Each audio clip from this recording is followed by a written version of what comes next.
পড়াশোনার শেষ মুহূর্তে এসে মাস্টার্স পরীক্ষা দিতে গেলাম অসুস্থ অবস্থায় 41 ডিগ্রি গরমের মধ্যে 102 ডিগ্রি জ্বর নিয়ে টানা 4 ঘন্টা এক্সাম দিয়েছি। পাশ করতে পারবো কিনা সেটাই জানি না। তার মধ্যে হলরুমে আমার সাথে ঘটে গেছে অন্যরকম একটা বাজে ঘটনা, যা মনে থাকবে সারা জীবন। এইদিকে ভিসার কাজে দৌড়াদৌড়ি করতে গিয়ে আমি তো আরো অসুস্থ হয়ে পড়েছিলাম। মনে হয় আমি বাইরে বের হলেই অসুস্থ হয়ে পড়ছি, আর জরুরি কাজে না চাইলেও আমাকে বারবার বের হতেই হচ্ছে।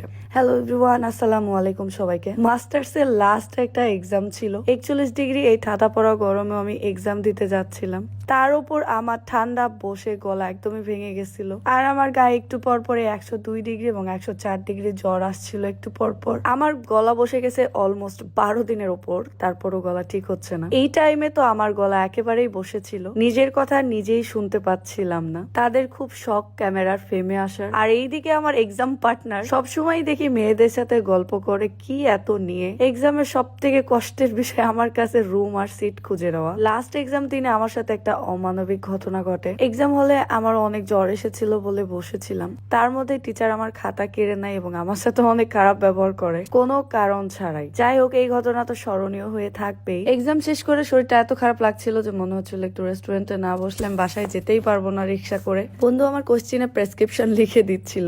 আজকে একটা ছবি তুলে আপলোড দিব যে আমার এই বন্ধুর একটা সুন্দর সুশীল বউ গার্লফ্রেন্ড দরকার। চলবে? দেখেন কি অবস্থা ছিল আমার গলার। এখন মোটামুটি অনেকটা ঠিক হয়ে গেছে। অরোরা টু রেস্টুরেন্টের এই খাবারগুলো আমার অনেক অনেক পছন্দের। এই দিনের খাবার অনেক বেশি টেস্ট ছিল। জ্বরের মুখে আমি এই স্পাইসি চিকেন উইংস একেবারে সবগুলো খেয়ে নিয়েছিলাম, আর আমার চেহারার হাল দেখেন। ভাবতেই কেমন লাগছিল। এর পরদিন থেকে আমার বিয়ের দাওয়াত শুরু, সেখানে যেতে হবে। যত জরুরি কাজ, বিয়ে শাদী সবকিছু এই সময়ই পড়ে গেছিল। বর্তমানে আবহাওয়ার যে অবস্থা, সবাই কম বেশি অসুস্থ হয়ে পড়ছে। চেষ্টা করবেন বাইরে কম বের হওয়ার। একবার অসুস্থ হয়ে পড়লেই বোঝা যায় সুস্থতা কতটা জরুরি। আমি টানা অনেক দিন ধরে অসুস্থ হয়ে পড়লাম এবার। এই টাইমে কম বেশি বাসার সবাই অসুস্থ হয়ে পড়েছিল। আমি আর রুকাইয়া একসাথে অসুস্থ হয়েছিলাম। আরে বাচ্চাটার মুখ দেখেই কেমন কষ্ট লাগছিল আমার। আল্লাহর রহমতে সে এখন অনেক সুস্থ আছে।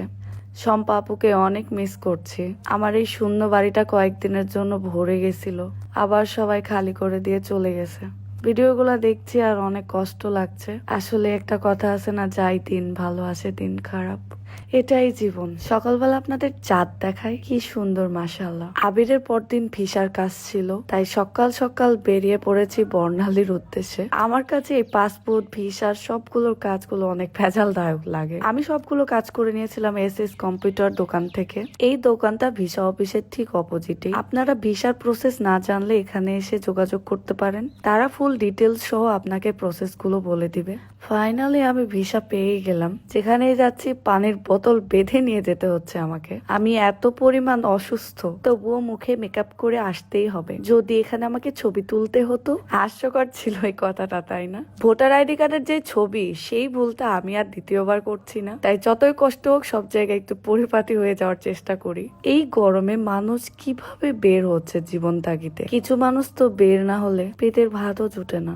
আহা কি জীবন, তাই না? শীতে বসার পর মনে হচ্ছে আমি একটা গরম কড়াইয়ে বসেছি, আর রিক্সাতে বসে যে একটু ফিলিংস নিবেন তারও কোনো ওয়ে নাই। বাতাসগুলো মনে হচ্ছে কেউ আগুন ছিটিয়ে দিচ্ছে মুখে। অপেক্ষায় আছে রাজশাহীতে কবে বৃষ্টি হবে। যে জায়গায় যত সুবিধা, সেই জায়গায় তত অসুবিধাও ভোগ করতে হয়। আমাদের ক্লিন সিটি রাজশাহী শহরেও 43 ডিগ্রি গরম সহ্য করতে হচ্ছে প্রতিদিন। কি আর করার, এটাই জীবন। সবাই সাবধানে থাকবেন। আল্লাহ হাফেজ।